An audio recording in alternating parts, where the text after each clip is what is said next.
Good morning, Internet. This is Justin Catroni from Analytics Talk. I just wanted to take a quick second and post a little video here to tell you guys about some new changes to Google Analytics. Today, D-Metrics in San Jose, Brett Crosby, the product marketing manager for Analytics, announced a number of new features and recapped some of the changes that have happened over the past couple of months with Google Analytics. Let's start with some of the simplified things. First, the Google Analytics Authorized Consultancy designation is going away, and we are now all Google Analytics certified partners. So I think most people know that Google's trying to streamline their partner programs and maybe bring a little bit more unification to those different types of programs like they have for AdWords, Analytics, and the Enterprise Website Optimizer as well. So they've actually gone through and updated our program, and so now we are certified partners. We still offer the same awesome service and can help you in all sorts of ways, but we now have a shiny new logo and badge. Ooh.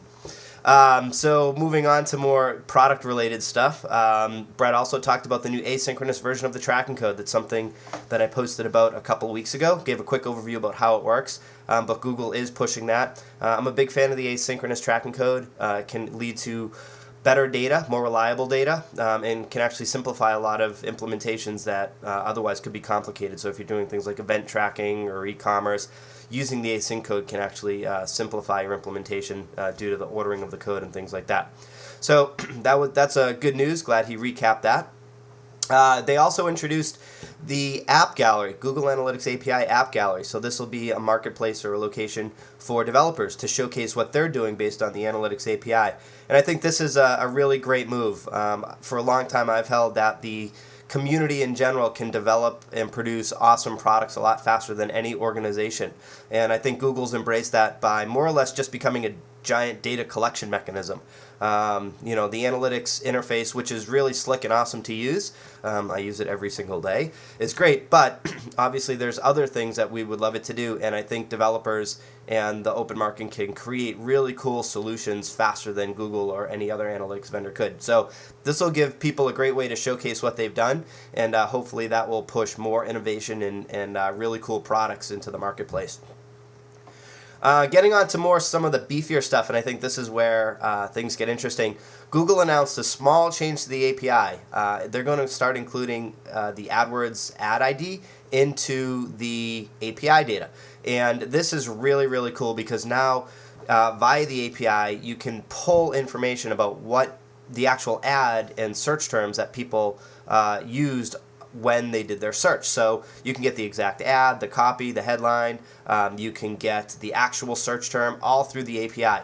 And I think for any vendor that's creating a platform, Click Equation comes to mind off the top of my head. They make an excellent platform.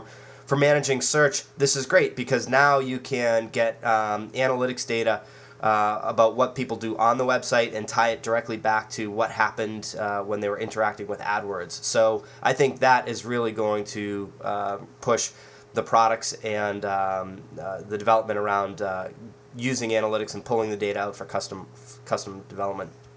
Along with that, obviously because they're releasing that data through the API, they have it available. So they built a series of new AdWords reports. So for a long time, we've been fairly critical about the AdWords reports in analytics. They've been less than optimal, and now Google's doing something about it. So we're getting a lot of really great data in these new AdWords reports, like the actual search terms, the actual ads.